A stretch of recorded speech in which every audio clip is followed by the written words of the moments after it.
With the recent news about Real Racing 3 coming to an end, a lot of emotions are floating around.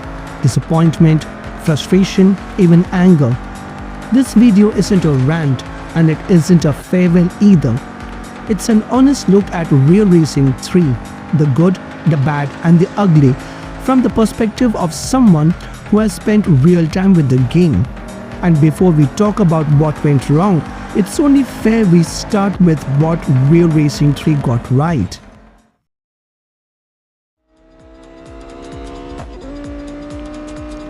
When Real Racing 3 launched, it did something very few mobile games dared to do. It took realism seriously. Real cars, real tracks, real racing rules. At a time when mobile racing was mostly arcade-style fun, Real Racing 3 tried to bring a consistent console-style racing experience to a phone. And for many players, this was the first time mobile racing felt truly legitimate. The licensed cars weren't just brand names, they had personality. Ferrari didn't feel like Porsche, McLaren didn't drive like BMW, and the real-world tracks weren't decorative either. You had to learn them.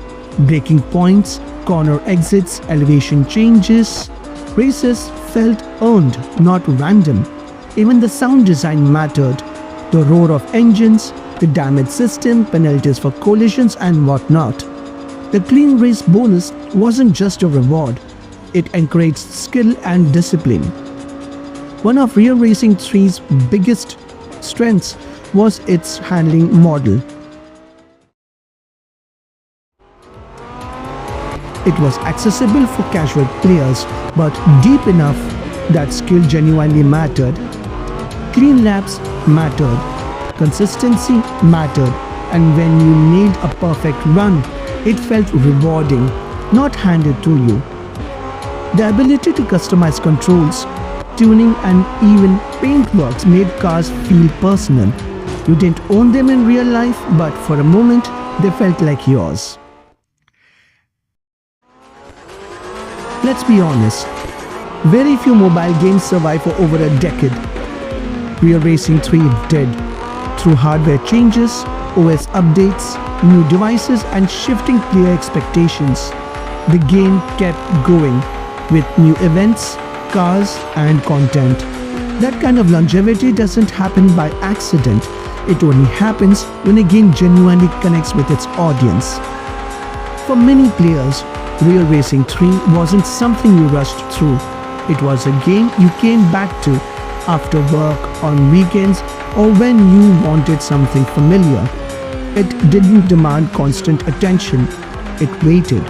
For some of us, a few quiet races before bed was enough to unwind, not to win everything, but just to drive. These are the reasons Real Racing 3 mattered. These are the foundations that kept players interested, sometimes for years. But no long-running game is perfect. And to understand why Real Racing 3 is ending the way it is, we also need to understand and talk about where cracks begin to form. That's where the bad begins.